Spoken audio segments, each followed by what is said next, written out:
Cette estampe a deux titres, le flirt ou l'anglais au moulin rouge. Et ces deux titres, au fond, ont une signification très particulière. D'abord, l'anglais au moulin rouge. Bah oui, nous connaissons le personnage, il s'agit d'un anglais qui s'appelait Varronner, qui était issu d'une famille industrielle avec beaucoup de moyens, mais qui n'avait pas très envie de poursuivre la tradition familiale, et qui était venu à Paris pour y apprendre les beaux-arts, voilà. Il découvre Paris, il découvre ses joies, il découvre les cafés-concerts, fréquente le Moulin Rouge, les ambassadeurs, etc., etc.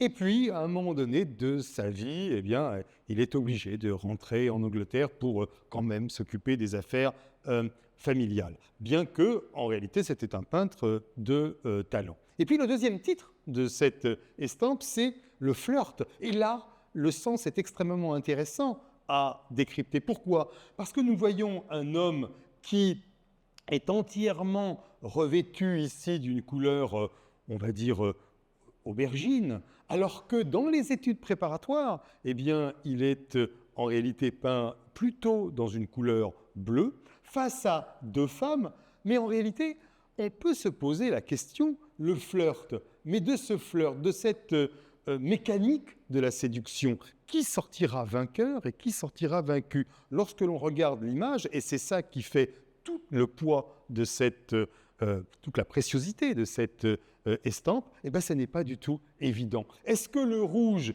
signifie l'émotion dont il est envahi? Est-ce que les yeux en amande, d'une certaine manière, obliques, est-ce qu'ils signifient des intentions qui sont assez étonnantes, pécuniaires de la part des jeunes femmes? Toulouse-Lautrec nous laisse ici dans l'indécision, et c'est l'une des forces de cette estampe, donc ici.